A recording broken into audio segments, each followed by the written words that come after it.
Hello students, a very good morning to all of you. Hoping that you are all fit and fine. So पिछली video तक हमने सिर्फ basic concept discuss किए थे photosynthesis के और आपको क्लोरोप्लास्ट के बारे में बताया था. सम इंट्रोडक्टरी पार्ट भी हमने ऑलरेडी कर लिया है about the light reaction and dark reaction. So this video will be focused only on the light reaction. So let us just discuss the light reaction. There are many other names given to this reaction, light dependent phase, then it is also known as Hill's reaction, photophosphorylation. So those are all the different names given to this reaction. This reaction takes place in the thylakoid. So let me write down the site. So this is the thylakoid. Light reaction is further classified into two categories, that is the cyclic photophosphorylation and non-cyclic photophosphorylation. So here we will be discussing first with the non-cyclic photophosphorylation. Now what this long term means, photophosphorylation. Let me just tell you this. The word photo means the photon, जिसका further मतलब होता है light. तो मतलब ये वाला process in the presence of light हो रहा है, वो तो हमें नाम भी बता रहा है. फॉस्फोराइलेशन का मतलब होता है addition of phosphorus. Addition of phosphorus. अगर किसी चीज में हम फॉस्फोरस की एडिशन कर दें, then that process is known as phosphorylation. अगर यही वाला process in the presence of light हो रहा है, that process is photophosphorylation. Now, what is addition of phosphorus? We know that, see, in dark reaction, this is the light reaction. In dark reaction, we have to spend some energy. That energy will be spent in the form of ATPs. So, in this process, we will be synthesizing the ATP molecule. इसके बाद जो reaction होनी है that is dark reaction. मैंने तभी आपको बताया था कि डार्क रिएक्शन सिर्फ तब हो पाएगी जब लाइट रिएक्शन हो चुकी होगी. तो लाइट रिएक्शन से हमें क्या मिलेगा? एटीपी. तो यहां पर हम एटीपी बनाएंगे और वो डार्क रिएक्शन वाला बंदा जो है वो उसको यूज करेगा. So here there will be addition of phosphorus. कैसे? हमारे पास एक मॉलिक्यूल होगा एडिनोसिन डाइफॉस्फेट का, which is known as ADP. तो डाइफॉस्फेट मतलब इसके अंदर दो फॉस्फरस हैं. इससे हमें इसको कहां पर लेके जाना है? Will have to make it to adenosine triphosphate, which is the ATP molecule. And this ATP molecule will further be utilised in dark reaction. So this ATP will be utilised in dark reaction. So means इस reaction का जो main focus है that will be on synthesising this ATP molecule. कहां से? ADP से. ये ADP molecule कहां से आता है? This ADP molecule is from dark reaction. मतलब कि डार्क और लाइट रिएक्शन जो है वो एक दूसरे के ऊपर निर्भर रहते हैं. डार्क रिएक्शन से एडीपी मिलता है, फिर लाइट एडीपी को एटीपी में देता है, एटीपी फिर डार्क रिएक्शन. सो एटीपी डार्क रिएक्शन ने यूज किया, क्या बना दिया उसका? एडीपी. फिर एडीपी लाइट रिएक्शन में यूज हुआ, क्या बन गया? एटीपी. ये साइकिल इसी तरीके से चलता रहता है. ऑलराइट. सो इन दिस हम अभी फोकस करेंगे सिर्फ लाइट रिएक्शन पे. Do not get confuse. Light reaction में हमारे पास एडीपी पड़ा होगा और हमें क्या बना देना है? एटीपी, ताकि ये फर्दर डार्क रिएक्शन में यूज हो पाए. ऑलराइट. तो यहां पर मैंने कहा अगर थाइलाकॉइड है तो क्लोरोफिल भी होगी. There will be the chlorophyll also. अब जो क्लोरोफिल है इसके भी बड़े तरीके के मॉलिक्यूल्स हैं. सो क्लोरोफिल्स ये कौन कौन सी होती हैं? There are chlorophyll A, written as CHA, CHB, CHC, then DE, so on. और एक होती है बैक्टीरियो क्लोरोफिल. तो ज्यादा नहीं सोचते हम, जस्ट हम क्या डिस्कस करेंगे? क्लोरोफिल ए और बी बोलेंगे और साथ में हम इनको बोल देंगे these will be accessory pigments. ये सिर्फ हेल्पिंग पिगमेंट्स होंगे. क्लोरोफिल ए और क्लोरोफिल बी जो है these are the main chlorophyll pigments. These are the main chlorophyll pigments. अब मैंने कहा क्लोरोफिल जो है वो हमेशा वर्क करती है in combination with sunlight, in combination with sunlight. हम बोलते हैं कि फोटोसिंथेसिस होगी इन the presence of sunlight and chlorophyll. तो सनलाइट और क्लोरोफिल क्या करते हैं कि वो जरूर हमें चाहिए इस रिएक्शन में। सनलाइट के पास बहुत डिफरेंट तरह की वेवलेंथ्स होती हैं। आपको पता है light is having different types of wavelength. कईयों की वेवलेंथ कुछ होगी, white light is made up of very variety of colours, तो उनकी अपनी अपनी वेवलेंथ होगी। तो अब सनलाइट में से ये वाली chlorophyll, that is chlorophyll A, कि कौन सी एनर्जी को हार्नेस करती है, कौन सी एनर्जी को यूज करके अपना काम करती है, उस तरीके से there are two different photo systems. अब देखो क्लोरोफिल ने सनलाइट में से कौन सी वेवलेंथ एब्जॉर्ब की। अगर इसने कोई एक पर्टिकुलर वेवलेंथ एब्जॉर्ब की तो उसको हमने एक फोटो सिस्टम एक मान लिया। अगर इसी क्लोरोफिल ए ने कोई दूसरी वेवलेंथ जो है वो एब्जॉर्ब की तो उसको फोटो सिस्टम सेकंड मान लिया। तो यहां पर हमारे पास दो फोटो सिस्टम होते हैं। So there will be photo system 1 which is known as PS1। PS1 में क्या होता है, PS1 में जो हमारे पास मेन क्लोरोफिल है, जिसको हम सेंटर क्लोरोफिल भी बोल देते हैं, वो एब्जॉर्ब करती है, इट एब्जॉर्ब्स और harness 700 nanometres of wavelength from sunlight. अब सनलाइट में से 700 नैनोमीटर का की जो वेवलेंथ है वो एब्जॉर्ब कर लेते हैं PS1 में। Alright, next is photo system 2। Photo system 2 में क्या है, PS2। तो वहां पर जो क्लोरोफिल है वो कौन सी एब्जॉर्ब करती है, it absorbs 680 nanometres of wavelength. तो भाई दोनों ने अलग अलग वेवलेंथ को एब्जॉर्ब किया, इसलिए इसको अलग से फोटो सिस्टम मान लिया, इसको अलग से। यही दो मेन फोटो सिस्टम होते हैं, तो इन्हीं के बारे में हम बात करेंगे। PS1 फोटो सिस्टम 1 700 नैनोमीटर वाली, PS2 680 नैनोमीटर्स वाली। ऑलराइट, तो क्लोरोफिल का काम क्या है, to harness this energy. Sunlight उनके ऊपर पड़ी तो उन्होंने वो वाली वेवलेंथ एब्जॉर्ब की, जो उन्होंने पर्टिकुलरली जो वेवलेंथ एब्जॉर्ब करनी है एब्जॉर्ब की, और अपने में से एक मटेरियल वो बाहर निकाल देते हैं। अभी हम देखते हैं कि वो क्या है। नाउ ये मैंने आपको बात की सेंटर क्लोरोफिल की, या क्लोरोफिल ए और क्लोरोफिल बी की। अब क्लोरोफिल सी, डी, ई और ये बैक्टीरियो क्लोरोफिल, ये सभी भी क्या करते हैं, सनलाइट में से कुछ कुछ वेवलेंथ एब्जॉर्ब कर लेते हैं। ये भी सभी कुछ ना कुछ वेवलेंथ एब्जॉर्ब करते हैं, लेकिन इनका जो कंट्रीब्यूशन होता है वो इतना सिग्निफिकेंट नहीं है। दैट इज वाई इन दोनों को हमने क्या माना, either they are known as main chlorophyll pigment, और इनको रिएक्शन सेंटर भी बोलते हैं। These are also known as reaction centre chlorophylls. जहां से रिएक्शन होगी तो क्या होगा, क्लोरोफिल ए और बी मेन होंगे, इसके आसपास सी, डी, ई और बैक्टीरियो क्लोरोफिल्स ये भी मौजूद होंगे। ये भी अपने वेवलेंथ एब्जॉर्ब करेंगे, लेकिन उतनी सिग्निफिकेंट नहीं होगी, और ये भी अपने हिसाब से वेवलेंथ एब्जॉर्ब करेंगे। तो ये जो एक्सेसरी पिगमेंट्स हैं, ये भी अपनी एनर्जी एब्जॉर्ब करके मेन पिगमेंट को दे देंगे, और मेन पिगमेंट भी अपने अकॉर्डिंगली एनर्जी एब्जॉर्ब करेगा। अब सभी की मिला के और खुद की इसके पास इतनी ज्यादा एनर्जी होगी, that energy would be sufficient to eject a pair of electrons from chlorophyll. भाई क्लोरोफिल भी मॉलिक्यूल है जो कि मैग्नीशियम और बड़ी लंबी चेन के साथ जुड़ा होता है, तो ये क्लोरोफिल अपने में से 2 इलेक्ट्रॉन्स बाहर निकाल देता है। मतलब अ pair of electrons means 2 electrons अपने में से बाहर निकाल देता है। अब वो किस तरीके से निकालता है और इलेक्ट्रॉन का आगे आगे चल के फेट क्या है, हमें वो चीज डिस्कस करनी है। तो अभी जो मैंने बोला, अगर आपके दिमाग के ऊपर से भी गया है, तो जब हम डायग्राम अभी करेंगे तो आपको और अच्छे से उसको समझ आ जाएगा।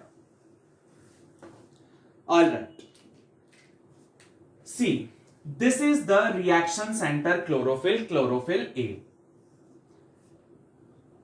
This is the reaction centre chlorophyll, chlorophyll a. इसके आसपास भी बहुत सारी क्लोरोफिल्स हैं, लेकिन उनका कंट्रीब्यूशन इतना सिग्निफिकेंट नहीं है। These are the accessory pigments, जो रेड से बनाए हैं, दे आर एक्सेसरी। तो क्या हुआ भाई, इधर देखिए, सनलाइट आई, ड्रॉप की यहां पर, let me just make it a little bit lower to the board, क्योंकि ये रिएक्शन ऊपर तक जाएगी. So this is the reaction centre chlorophyll, chlorophyll ए.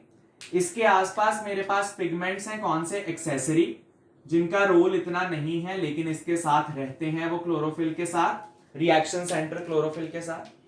अब इनके ऊपर लाइट गिरी, बाहर से सनलाइट आई और इनके ऊपर फॉल करी. दिस सिस्टम जो मैं अभी बात कर रहा हूं, दिस इज PS2 सिस्टम. ये PS2 सिस्टम है, मतलब ये कितनी एनर्जी एब्सॉर्ब करेगी? 680 नैनोमीटर्स की. तो जो रिएक्शन सेंटर क्लोरोफिल है, दैट इज क्लोरोफिल ए, उसने कितनी एनर्जी एब्सॉर्ब की सन से? 680 नैनोमीटर वाली. और जो एक्सेसरी पिगमेंट्स हैं, इन्होंने भी अपने अकॉर्डिंगली जितनी ये करते होंगे उतनी इन्होंने एब्सॉर्ब की. इन्होंने एब्सॉर्ब करके सारी एनर्जी किसको पास ऑन कर दी? क्लोरोफिल ए को. ये खुद तो कुछ कर नहीं सकते, that is why they are helping pigments. तो इन्होंने हार्नेस तो की एनर्जी थोड़ी थोड़ी करके, और सभी किसको दे दी? रिएक्शन सेंटर क्लोरोफिल, क्लोरोफिल ए को. और सनलाइट में से क्लोरोफिल ए ने खुद ने कितनी एनर्जी एब्सॉर्ब की? 680 नैनोमीटर्स की. By this much energy chlorophyll के अंदर से एक पेयर ऑफ इलेक्ट्रॉन जो है वो बाहर निकल जाता है. क्लोरोफिल में से a pair of electron gets ejected. Alright, तो वहीं पर सब कुछ थाइलाक्वाइड में ही हो रहा है भाई, सुनते चलिएगा.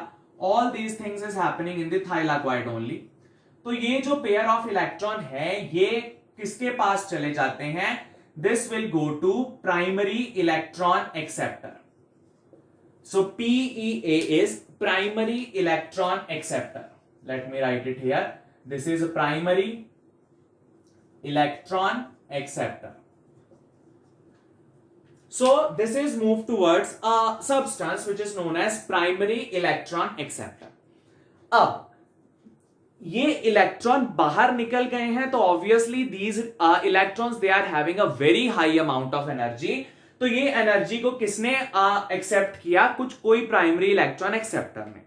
अब प्राइमरी इलेक्ट्रॉन एक्सेप्टर इस हाई एनर्जी वाले इलेक्ट्रॉन को धीरे धीरे लो एनर्जी में कन्वर्ट करेगा. जब इलेक्ट्रॉन हाई एनर्जी से लो एनर्जी में जाते हैं तो वो कुछ एनर्जी रिलीज करते हैं, और हमें क्या करना है? उसी एनर्जी को हार्नेस करके हमें एटीपी बना लेना है. जो मेन प्रोसेस है हमारा, दैट इज जो हम कर रहे हैं, that is non cyclic photophosphorylation. उसमें हमारा मेन फोकस तो यही है कि हमें एडीपी से एटीपी सिंथेसाइज करना है. तो वो कैसे होगा वो अभी हम देख रहे हैं. चलिए, so after this a pair of electron is pass to an electron transfer chain. अब उस चेन में बहुत सारे मेंबर्स हैं, सो उसके नाम आप सुनते चलिएगा. So there will be one member, then there will be the second member, then there will be the third member. इस तरीके से. Alright, चलिए देखते हैं क्या हो रहा है यहां पर. ये जो दो इलेक्ट्रॉन इसने एक्सेप्ट किए, उसकी इसने एनर्जी थोड़ी सी कम की. ऑलराइट, और किसको दे दी? अगले एक्सेप्टर को, अगले इलेक्ट्रॉन एक्सेप्टर को. लेकिन इसका नाम है plastoquinone. So let me write down it here. PQ is plastoquinone.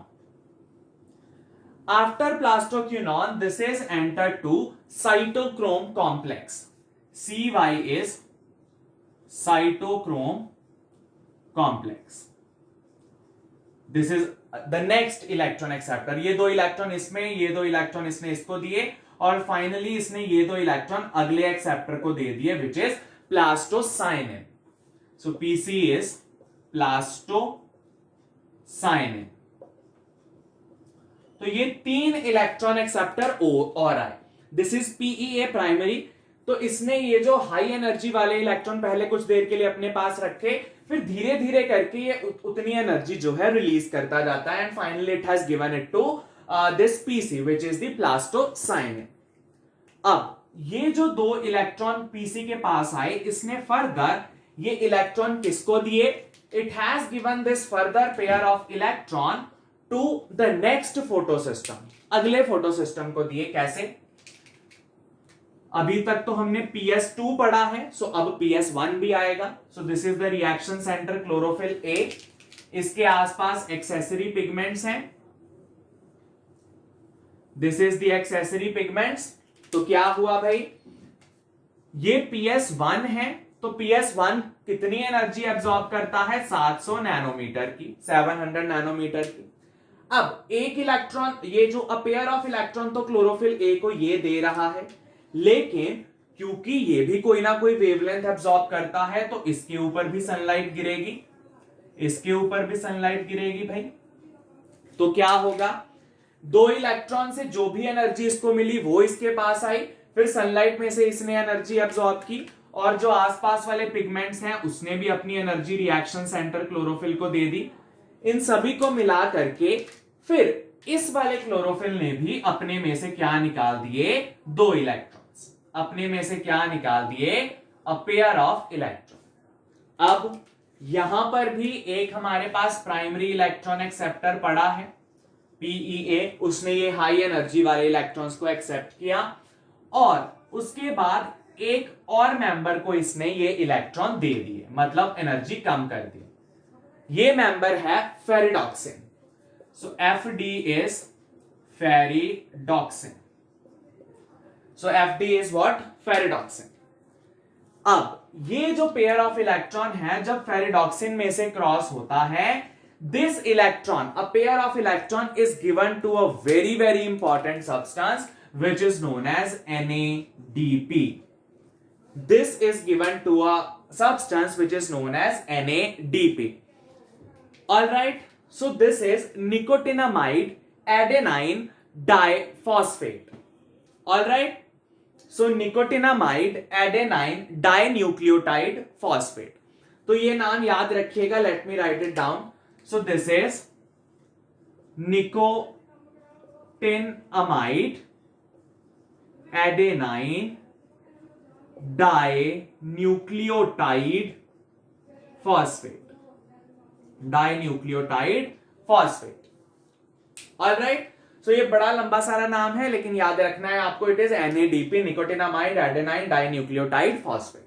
अब ये भी आगे चल के आपको डार्क रिएक्शन में इसका काम समझ आएगा, फिलहाल के लिए आप जस्ट इसको क्रैम कर लीजिए कि क्या है। चलिए, let us just quickly go over this again.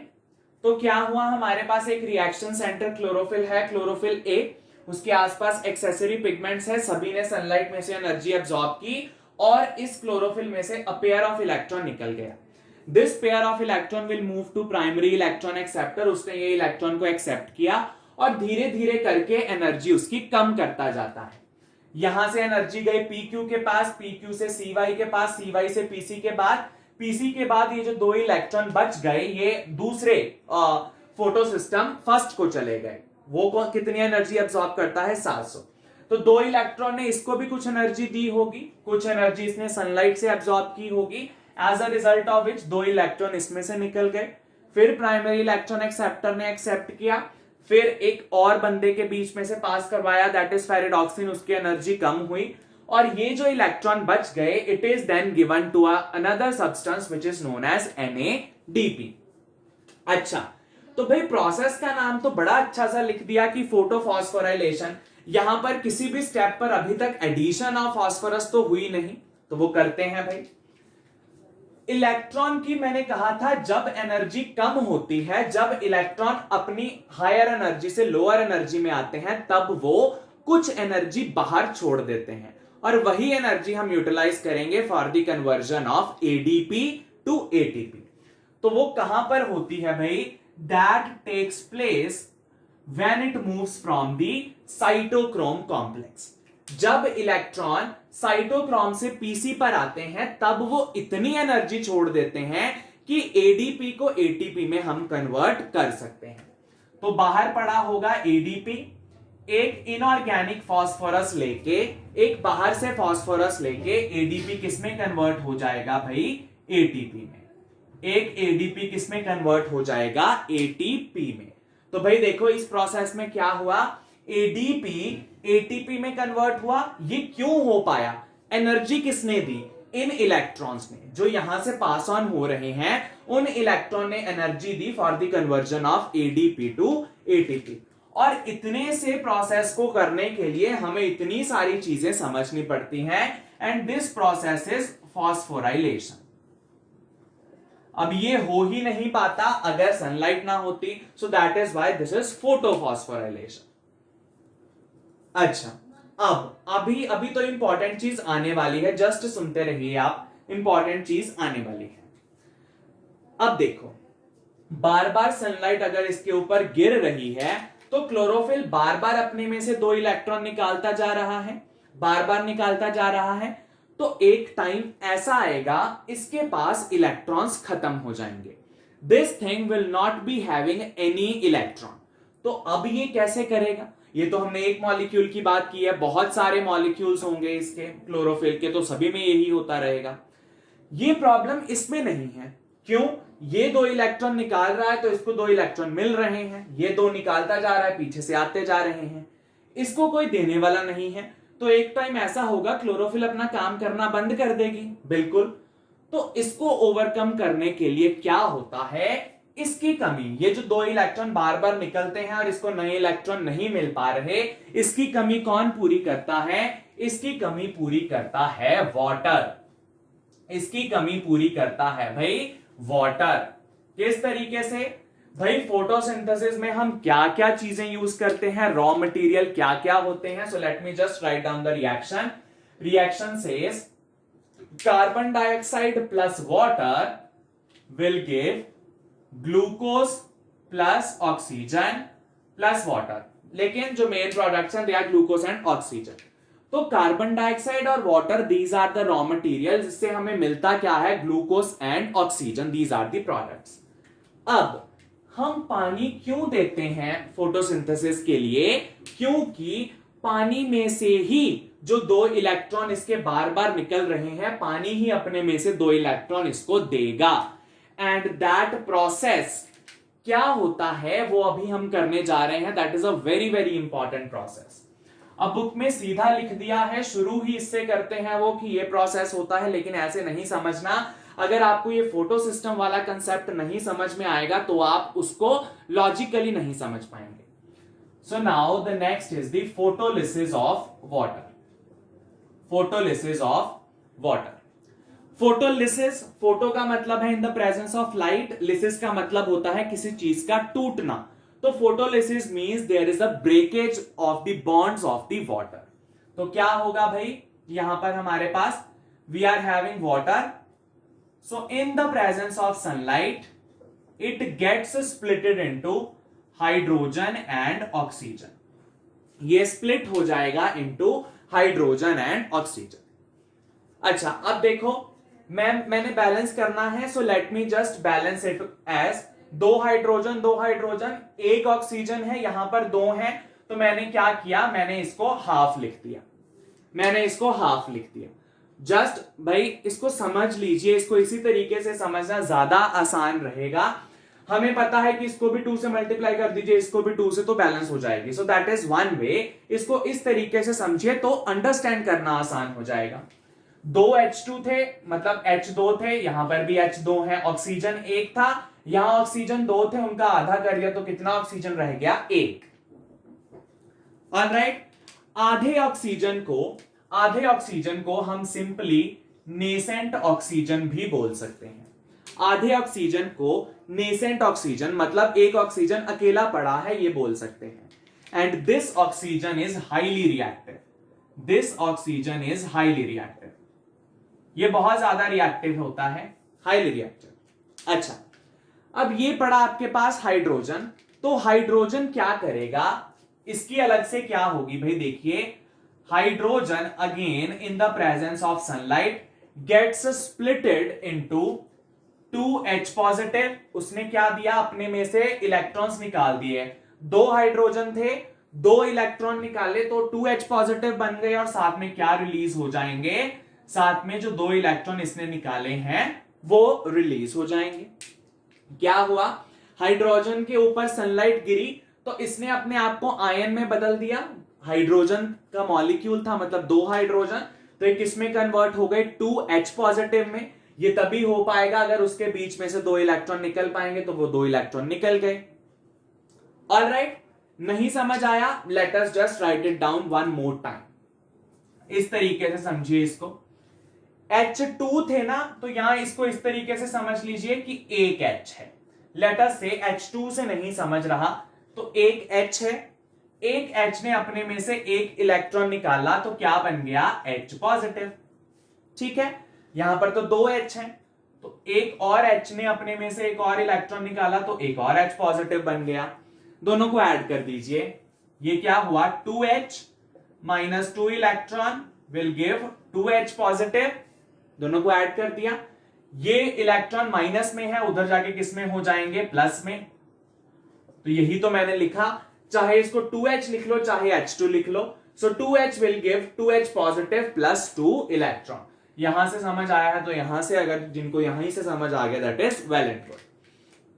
तो ये हमारे पास इसकी मेन रिएक्शन जो है वो हो जाएगी।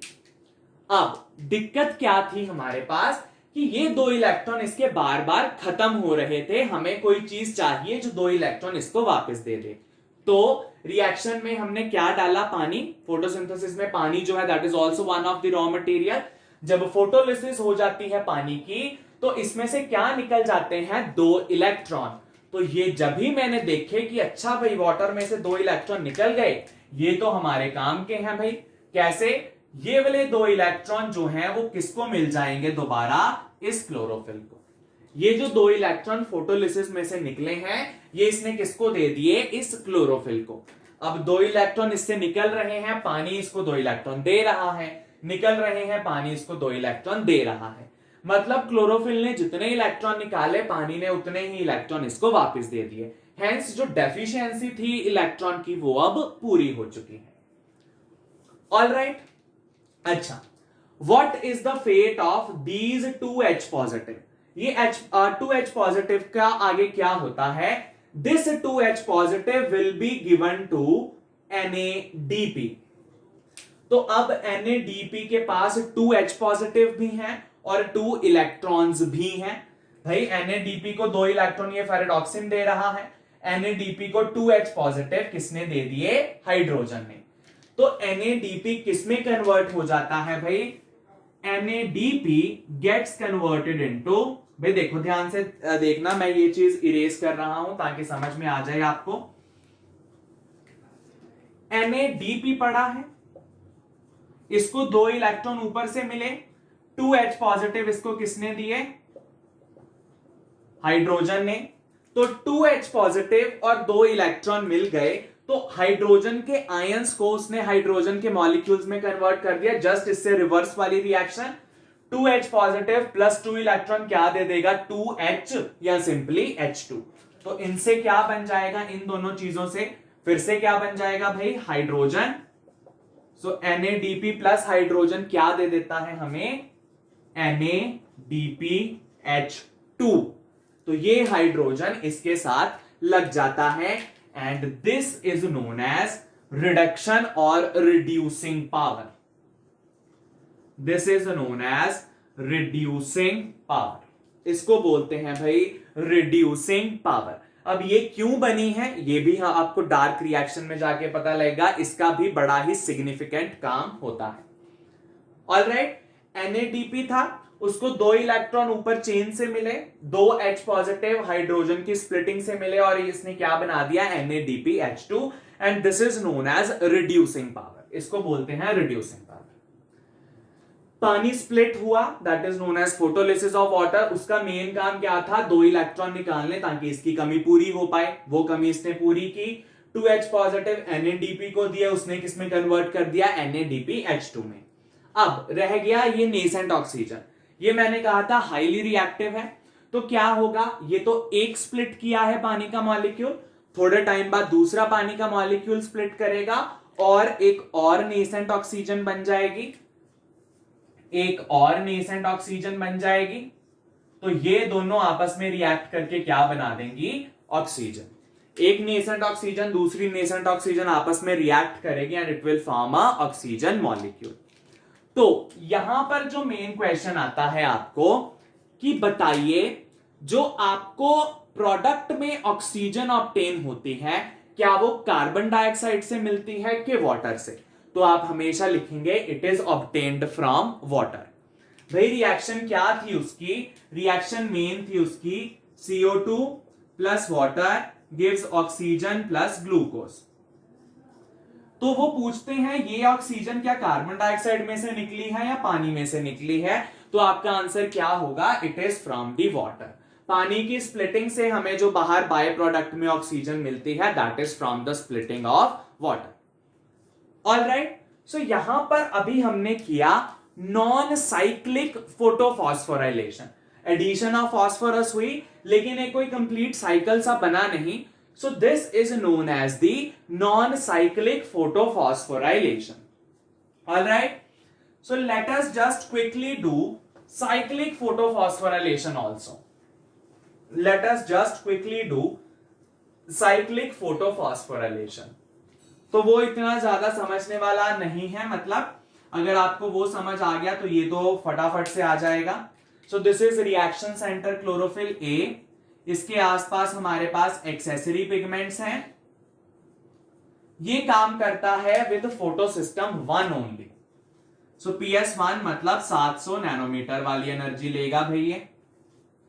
तो क्या हुआ, इसके ऊपर सनलाइट पड़ी तो सभी ने अपने अपने जो है क्षमता के अनुसार एनर्जी एब्जॉर्ब की और क्लोरोफिल ए को दे दी। क्लोरोफिल ए में से 2 इलेक्ट्रॉन निकल गए, किसके पास चले गए भाई, ऊपर प्राइमरी इलेक्ट्रॉन एक्सेप्टर के पास चले गए। अब इसके बाद क्या है, वो 4 बंदों के बीच में से पास करता है, तो उनके नाम वही हैं। Alright, so it is ferredoxin FD, then is the plastoquinone, then is cytochrome complex, then plastocyanin. इस तरीके से चलता है। तो क्या हुआ, 2 इलेक्ट्रॉन उसके पास गए, फिर यही 2 इलेक्ट्रॉन फेरिडॉक्सिन को मिले, यही प्लास्टोक्यूनॉन को, यही साइटोक्रोम को, यही पीसी को। अब पीसी के बाद जो 2 इलेक्ट्रॉन बचे वो इसने वापस इसको वापस कर दिए, उसने रिएक्शन सेंटर को वापस कर दिए। तो ये एक कंप्लीट साइकिल बन गया। This is a complete cycle, so that is why this is known as a cyclic process. रह क्या गया, फोटोफॉस्फोराइलेशन करनी, तो वो 2 स्टेप्स में होती है, एक यहां पर होती है और एक जैसे हमने पिछले स्टेप में देखा साइटोक्रोम के बाद वो। तो यहां से एडीपी से कहां कन्वर्ट हो जाता है, ATP by taking inorganic phosphorus. यहां पर भी एटीपी से क्या बन जाता है, ATP by taking inorganic phosphorus. तो यहां पर 2 स्टेप्स में एटीपी फॉर्म होता है। सो ये हमें आगे चल के यूटिलाइज करना है, ये हमें आगे चल करके यूटिलाइज करना है। सो मेन थिंग क्या है, इसमें PS1 से स्टार्ट होता है, पिछला PS2 से स्टार्ट होता था। तो इसने 2 इलेक्ट्रॉन दिए, वो रिएक्शन चेन से पास किया, एनर्जी घटती गई और वो एनर्जी हमने किसमें यूटिलाइज कर ली, in conversion from ADP to ATP, and this process is again known as phosphorylation. Phosphorylation, और ये इन द प्रेजेंस ऑफ हो रहे हैं photon, so this is photophosphorylation. ठीक है जी। तो जो हमने आज किया that is the light reaction. अच्छा, इसका नाम तो दे दें भाई, this is cyclic photo phosphorylation. अब इसका ये नाम क्यों पड़ा, क्योंकि यहां पर इलेक्ट्रॉन जो जा रहे थे, यहां पर पानी की फोटोलिसिस करने की जरूरत नहीं पड़ी, क्योंकि 2 इलेक्ट्रॉन प्लास्टोसाइनिन ने वापस कर दिए इसको। तो वो 2 इलेक्ट्रॉन की कमी बीच में ही पूरी हो गई, किसी थर्ड पर्सन की जरूरत नहीं थी हमें। Alright, that is why this is known as cyclic. पिछले वाले में प्लास्टोसाइनिन दूसरे सिस्टम को दे देता था और फिर हमें पानी की फोटोलिसिस करके 2 इलेक्ट्रॉन की कमी पूरी करनी पड़ती थी। ऑलराइट, सो लाइट रिएक्शन से हमें मिला क्या, कुछ लाइट रिएक्शन से हमें मिला, let us just conclude from light reaction we have got ATP, that is adenosine triphosphate, and we get the reducing power which is NADPH2. So ADP और NADPH2 ये हमारे पास फाइनल प्रोडक्ट्स मिले, these are the final products from this light reaction. अब ये products कैसे हम use करेंगे in the dark reaction, that will be the part of the next video. By this video, we have completed the light reaction of the photosynthesis.